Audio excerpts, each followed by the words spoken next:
I'm glad it was the MILF that brought us together. That's always a conversation starter. Hey, what's up, everybody? This is Kevin Daisy with the Managing Partners Podcast. Welcome to another unique episode here on the podcast. I got a cool guest who I met in San Diego recently at the Law Degree Conference. I myself, if you're watching this, I'm trying to be like Bob Simon, so I'm growing my beard out. If you're not watching this, then you need to go home and watch it. But anyway, got a cool episode today, talking about some really cool stuff. Brian stuck out to me immediately at this event, mainly because of the hat that I'm wearing. I don't know if you're not on video, Brian Matlin here is with me, and he's with Matlin Injury Law Firm, and of course, ILF initials. So, Brian, welcome to the show, and let's tell them about the hat and how you came up with it. Yeah, I'm glad it was the MILF that brought us together. That's always a conversation starter. I was in between on it. Like, I didn't know if I wanted to fully lean into the MILF. And I had a buddy that was just telling me, he's like, Brian, you're missing a massive opportunity, because the people who get it, they'll get it and they'll love it and they'll want to support you. And the people who don't, they just won't care and they'll move on and continue along. And so I'm slowly starting to lean into it. So it's been fun. It's been good. It's how we're here. Well, saw you from a crowded room, and I was like, that's hilarious. And went up and talked to you, met you, and here you're on the show. So, it's marketing. It's standing out. It's getting eyeballs on you. And here's the thing. So everyone that's listening, not watching, the hat says MILF on it, and this is initials, and it's a super awesome hat. It's got like the rope on it, and I don't even know what this is, like plastic, like lettering. Like, this is a legit hat, like not a cheap hat for sure. A Chinese supplier. I just bought like 1,000 of them for like $5 a piece. It's like, wow, I wanted one so bad. Their quality. So Brian, I say, hey Brian, you got to send me one if you're going to be on the show, so we can be wearing the hat, sporting the gear. Hey, that's for anyone listening out there. If you're a guest of mine or want to be a guest, I'll sport your swag. I love my law firm clients and connections, so I'm always telling like other lawyers, like, hey man, send me like one of your shirts or something. I'll buy it. I'll pay for shipping. So always cool to rep stuff. So when I went to Brian's site and, we talked a little more, it's not like this is plastered on his stuff and it's all over everything he's got. So he's really got a clean professional brand and the way he carries himself. So, I think there's a use for this, and I think it made you stand out in a crowd of other lawyers and things like that. So I think it's really cool. But of course, the episode's about Brian. I want him to kind of tell us his story. But real quick, before we do that, I just want to mention our partner, Answering Legal. They answer phones for law firms. That's what they specialize in doing. And we partnered up with them. They're actually doing my phone system, and it's been awesome. They just take care of everything from the call to intake and get the leads right to my inbox, text message, whatever I needed to go. So check Answering Legal out, and you'll be surprised how good the service is. So check them out at answeringlegal.com. And we have a 400-minute free trial if you go to answeringlegal.com/array. So check that out. So Brian, tell us how you became an attorney. What's your story? Yeah, I basically always knew that I was going to be a lawyer. So ever since I was a little kid, my parents always said that because I like to argue so much, there's no other way that I'm not going to be a lawyer. And so I took that, I harnessed that into self-fulfilling prophecy. And so everything that I did through high school, college, law school, I just like, I'm going to be a lawyer. And so I actually went to law school to become a sports agent, worked for a sports agent, one of the largest in Denver. He has a lot of NFL athletes and Broncos and things like that. I worked for him, and I realized that 95% of the job is sucking up to athletes. There's actually a funny story. So a prominent NFL running back, which you can Google Denver sports agent and look at all of his clients and figure out who this running back is. But he basically got a DUI, and my task was to write him an apology note for a press release. And I was writing this thing, and I was so pissed off at this guy. I was like, there's no way I'm going to do it. I just told him, like, no, man, I'm not doing this. And so I quit. I went to a buddy who owns a personal injury law firm in Denver, and I was like, my man, I need to make some money. Do you have a job for me? And never wanting to do PI, never thought it'd be something I'd be interested in. And I did it, wrote some demand letters, and fell in love with a couple different things. I mean, it's one of the few jobs. I mean, I guess there's a lot of jobs, but where you can actually make a legitimate impact in somebody's life. You can help them. It's seriously a traumatic event, and being able to call them and get on a deeper soulful level with them, just be like, hey, I got you. I'm going to take care of you. And, instilling that trust and that comfort into them, and then executing on it and actually doing a good job, doing what you say you're going to do. It's just been the biggest blessing was this one running back getting a DUI, because it brought me here and will continue to help me serve the community.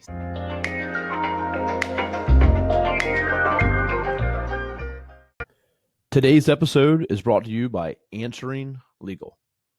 Now I just switched my company, Array Digital, over to Answering Legal, and it's made my life a whole lot easier. If I can't get to the phone, their 24/7 virtual receptionists take the call and take them through a full intake process, so we never miss new business again.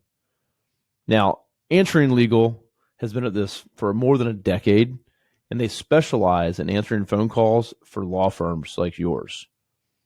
They even have a brand new, easy-to-use app, and they integrate with all the top legal softwares and platforms. So, for my listeners today, we actually have a special deal of a 400-minute free trial offer of Answering Legal services that you can try out by going to answeringlegal.com/array. You can also call 631-437-4803 and use special code DAISY. That's my last name, DAISEY. So go check them out, and let's get back to the show.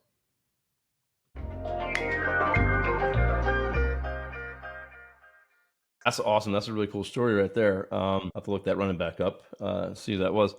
But no, so you got the bug. You you tried it, you fell in love with it. And I think that's, since I worked with attorneys myself for quite a while, but when I first started working with an attorney or two, I wasn't niched in it and wasn't focused. And I think, you start to realize, hey, there's, attorneys are out here to help. There's ones I know that that's all they do is give back and help and do good things. So it's changed the perspective for me. Is quite a long time ago, but I I just hear different, some attorneys like, yeah, I don't want to be that. I don't want to be that kind of attorney. And it's like, there's attorneys help people, like more impactful than some of these other practice areas, I believe. So awesome. I love it. But what way to fall into it? Yeah, no kidding. I mean, there's just such a bad stigma around personal injury lawyers. I'm just trying to, like me and our firm, I'm just trying to redefine what it means to be a personal injury lawyer. It's not just taking on a client and helping them recover. It's kind of giving them hope and empowerment and letting them know that we're not just some asshole lawyers that are here to make a quick buck. And a lot of there are a lot, but we're just trying to do it better and change the game. And so it's MILF, right? That's Takes MILF. the pressure off of the legal experience, I guess. But yeah. So, I wanted to talk, obviously me and you chatted before a week or so back, and I say, Brian, what can you re-talk to? The audience here, we got lawyers listening in, and he said, organic growth. And I was like, okay, that's awesome. Servant leadership. And I was like, okay, I definitely got to hear more about that. And what was the other thing? Identity. Identity. My So current identity crisis. It's current identity crisis. So, but I was like, okay, a lot of those things tie into so organic growth. I mean, how he's grown organically, and so I want to kind of touch on that, and we'll just we'll riff, and we'll touch on some of I assume some of the things you've done with leadership and other areas that have allowed you to experience this kind of growth. So yeah, tell us a little bit about what you've done and what you've experienced.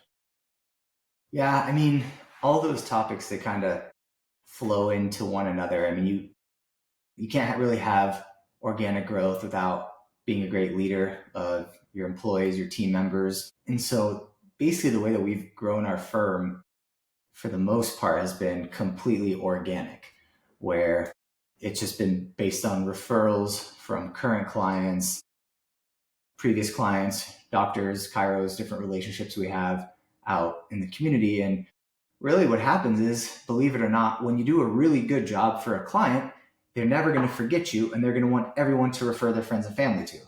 Right? I think we're all kind of sick of looking on TV and seeing the same old people that stand up there, and I mean, they don't provide any kind of value whatsoever. And the world is changing, and people can see right through their BS, right? And so what we've been able to do is we've been able to just understand that these are real people with real life problems. And just like, if I hire a carpet cleaner, if he does an extraordinary job and somebody asks me, like, hey, Brian, who'd you use to clean your carpets? I'll just refer him forever, and I'll find him on Facebook. And if I see someone looking on Facebook, I'll refer them. And that's just the new business, right? Back in the day, you had the yellow pages. You look them up on the yellow pages, and you have no idea who's good and who's bad. And so we have an immense opportunity where people are trying to spend millions of dollars on advertising budgets, but how about you spend time and quality serving your clients? And that's what we've done to grow. And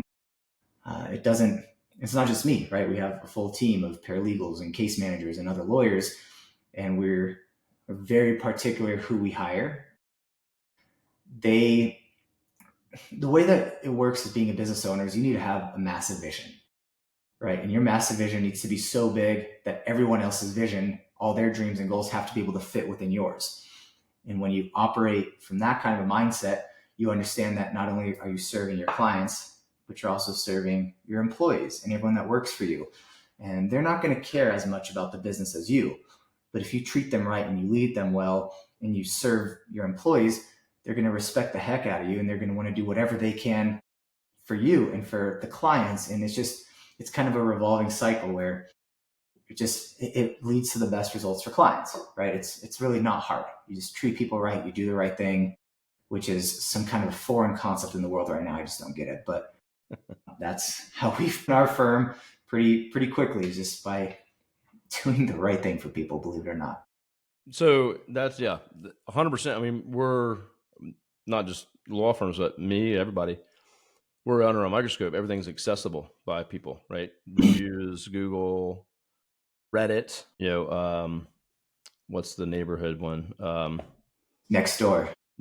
I mean, there's just There's a if you bunch. came, say, you're a contractor, you came into a neighborhood and did a shit job, like that's you're out of that neighborhood pretty much if people catch wind of it. So there's a lot more things you got to be considering, and you have to just be true, do good work, and if your team knows they're doing good work, like I've been in places in my ownership of companies where me and the team didn't think we were able to do the right work because of skill or budgets or whatever, and that's not a good place to be. So if your team doesn't feel like you're doing right by the client, for one, they won't stick around. They will leave, and they definitely won't help you build your company, and they won't talk to clients nicely. They'll check out. So all those things have to be true, and you just have to go that direction. Hey, how do we do everything right, the best that we can? Maybe we can't do this perfectly right now because of constraints, but we want to get there.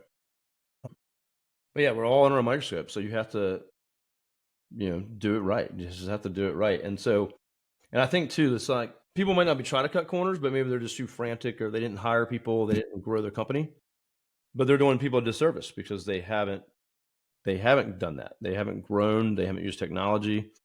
And so the client is hindered by that. They're impacted by that. So I love your part about the vision. We have the same thing here.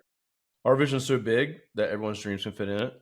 And if your employees knew that you weren't trying to grow or expand, then there's no opportunities for them. Like, what are they going to get out of it? So I'm sorry to be long-winded on my response, but so Spot on. your employees don't have physical ownership, but you can create mental ownership.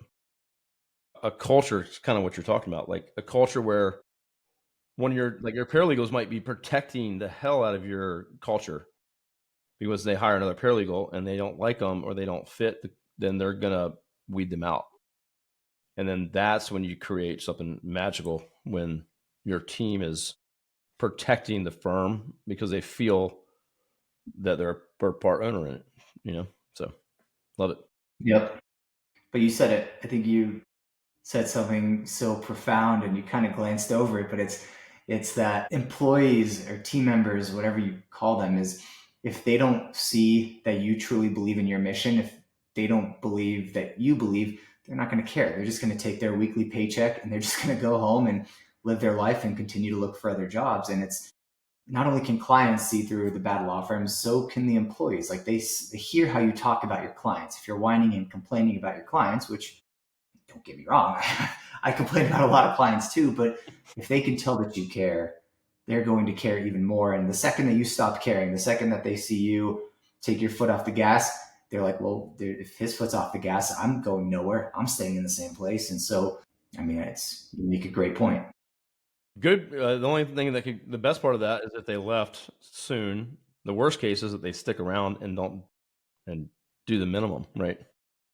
That's the dangerous part, is to have those people that just stick around and get paid. They do the minimum and they're hurting your clients, your culture. There's a lot of bad that can come out of that. No, yeah, I totally agree with you on that. So, and then the other thing too, talking about leadership and things like that. That's just such a hard. Leadership's got so many things and factors to it, but you're going to lose employees. You're going to lose your top employees for whatever reason. I've had ones go start their own businesses, their own agencies, like not competitors of mine, but like just, hey, I'm going to go start my own agency. And you can't keep them, right? And so that's a learning experience too, to be like, hey, that's cool. Like, let's transition you. Let's help you. Maybe it makes sense for you to go do this other thing, and let's help you get there. Like, I'll help refer you or connect you with people. So I've been excited to say, I got quite a few employees that run their own businesses now. And it's like, I still talk to them all the time. And of course you lose employees that probably needed to go, of course. But that's just kind of part of it. Like, you can't hold on to everybody. Also, part of servant leadership is you're a servant to them. They're not servants to you, right? Yes, they work for you and they do their job, but your job is to empower them and to teach them and to train them to become the best versions of themselves, right? Whether it's at work, at home, being a husband or a wife or a mom or a dad, a friend, a member of the community, you're trying to empower them to be their best version of themselves. And yeah, I mean, it would crush me if, every single employee that we have in our firm, every single one is the highest performer, in my opinion, in the US. Otherwise, they wouldn't be on the team. And so it's bound to happen that they want to go and that they go start their own business. But you want to be able to empower them to make an elevated change, right? You don't want them to leave and go take the same position at another firm, because that's a failure on your part. Yeah, right? If they make a lateral move, exactly. You fail them, right? But if they go out and they start their own business, or they're taking a promotion that you just can't offer them, well, good. That's your job. You're supposed to serve them and to train them and to teach them how to be better at whatever it is and everything. And that's part of our vision statement, is having people excel and being the highest performers in every facet of their life. Like I said, work, family, community, friends. It's just, there's more to life than just work, right? And so it's your job as a servant leader. Yeah, we spend a lot of our time at work, so they're, what they're exposed to and how they're treated and what their opportunities are is a lot of time they're working, right? So yeah, but then there's the rest of the time that they're not. They have other goals, they have other things they want to do, and sure. To help and support them do that is the best thing you can do. And so I've actually I had a younger guy. He was kind of like overseeing one of my teams at one point. And, I have some real estate and my partner has some real estate. And we're like, he's like, I think I'm going to try to get in some real estate. And we're like, dude, do it. Like, you don't rely just on a job here and you got your paycheck. And I was like, you should be investing. You should be doing this and that. And so we were just, like, yes, you should do all those things. Like, this is not the end all be all. And then eventually, like 2 years later, he's like, hey, I'm gonna leave.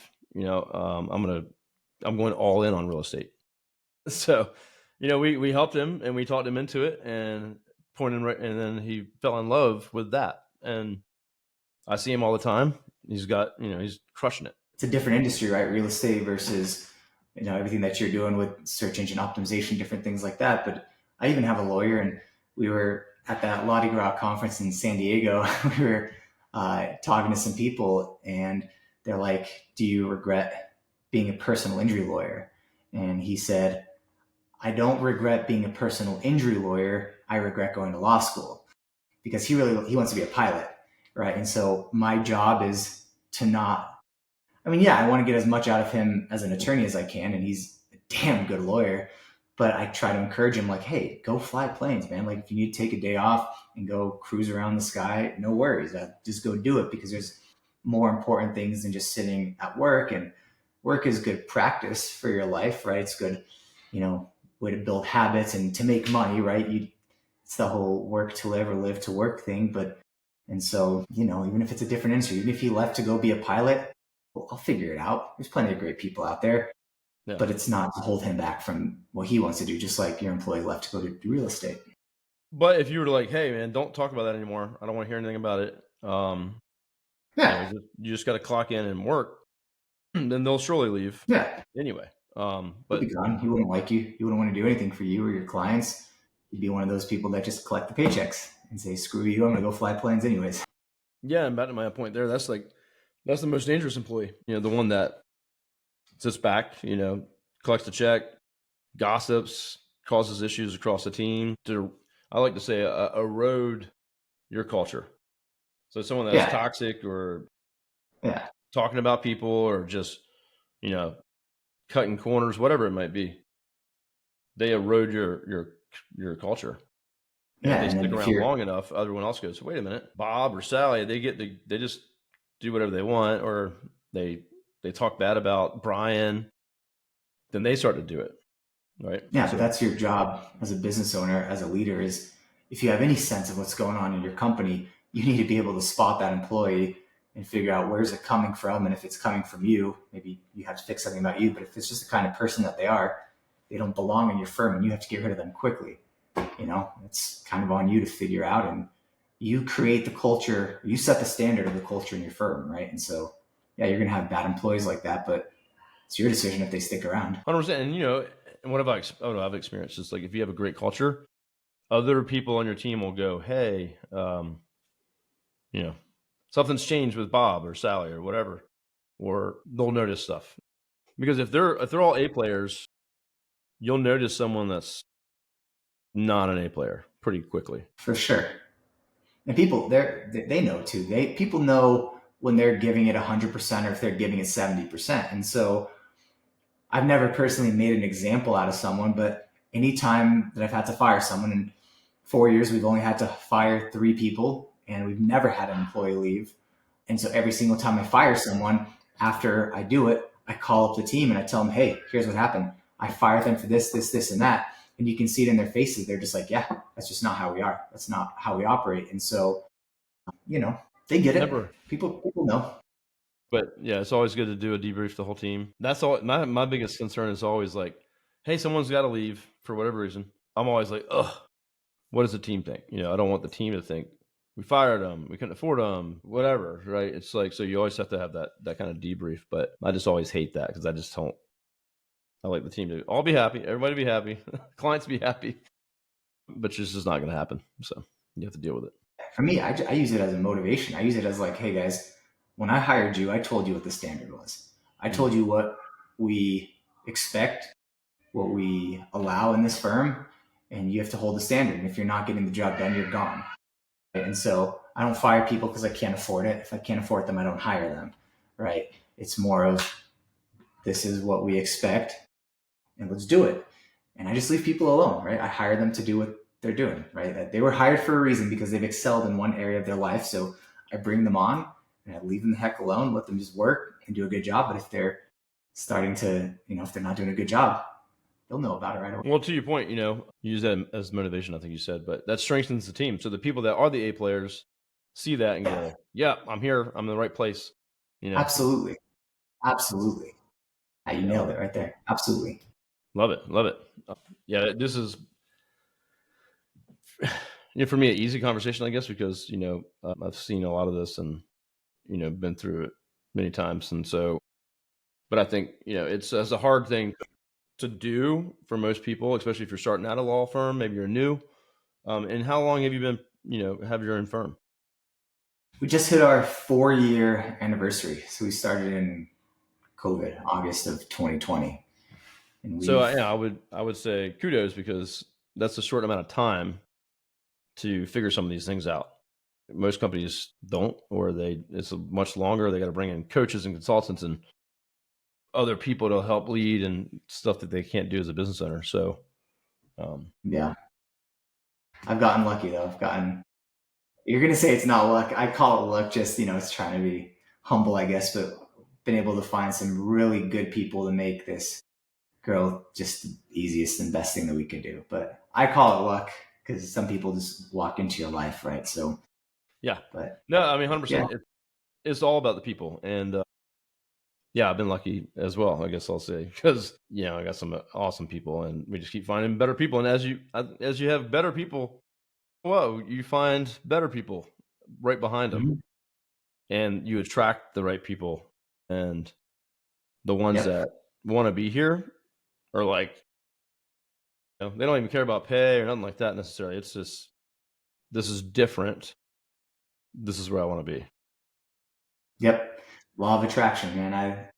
I live it. That book, Think and Grow Rich, that book set me on a different mental path. And I, I really attribute a lot of what we've done to just visualization and attracting the right kind of things. But you can't, it also depends on the frequency of your thoughts and your actions and what's that word?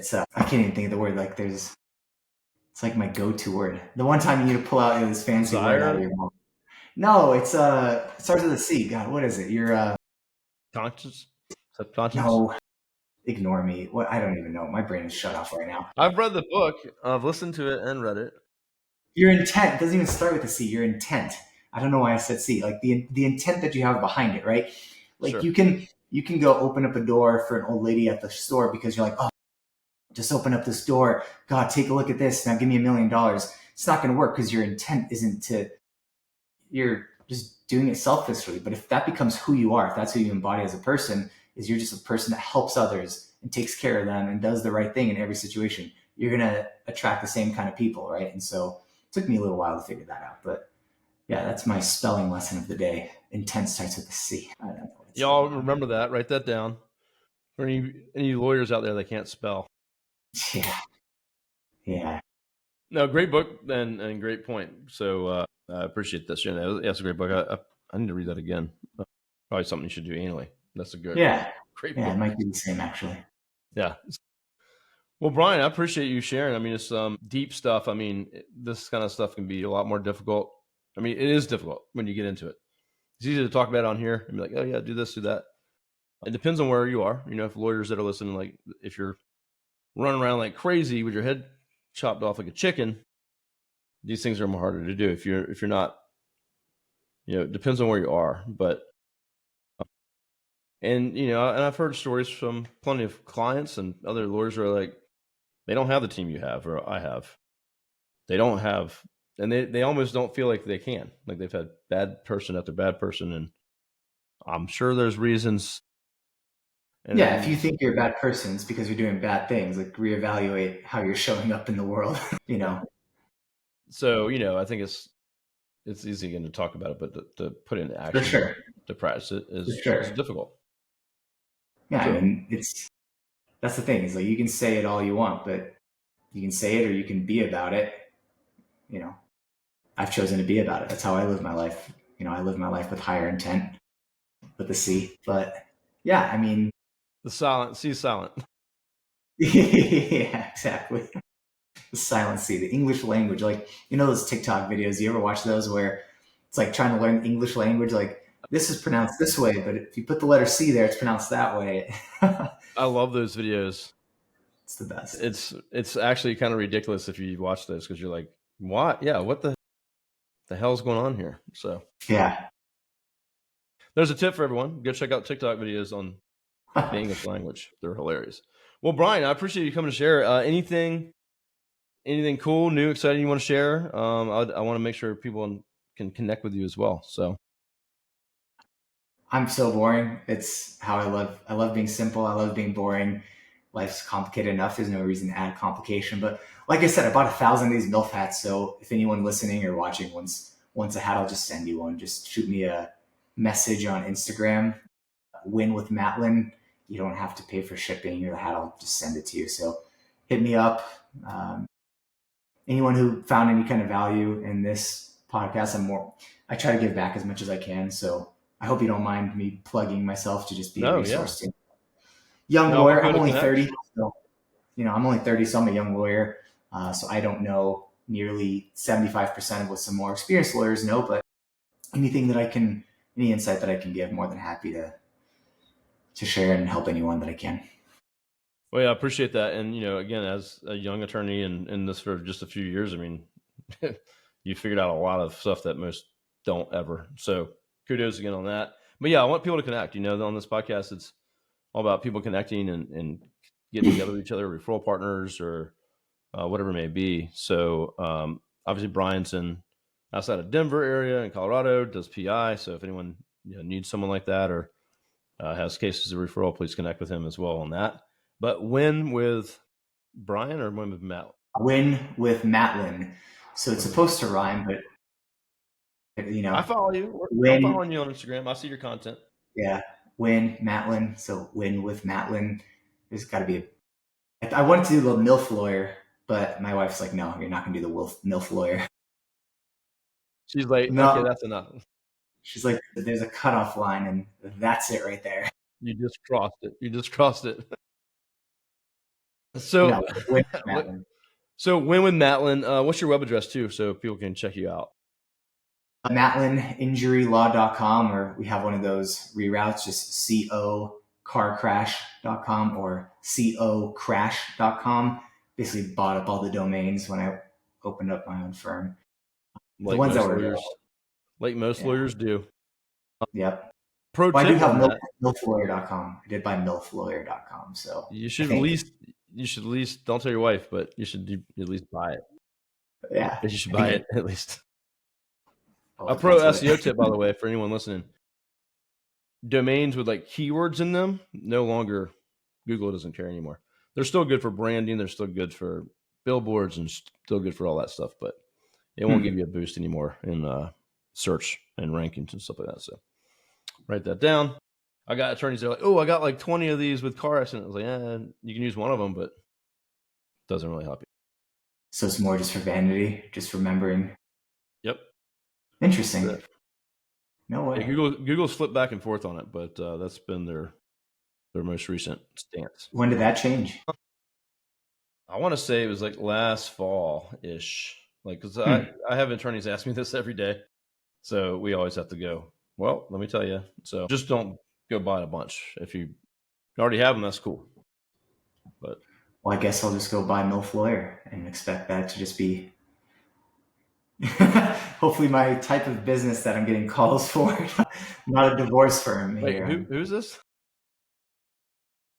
Yeah. Then you're going to get in trouble. I appreciate it, Kevin. Thank you, man. Hey, Brian, thank you so much for joining me on the show today. Everyone, check Brian out. Obviously, Brian's awesome, fun to talk to. He's doing great things. He cares about his team and his people. He's growing a great firm. And but he actually has some fun too. So go check him out. I would suggest following him. And we'll see you next time on the Managing Partners Podcast. So everyone, thanks, Brian. Talk to you soon. Thank you, Kevin.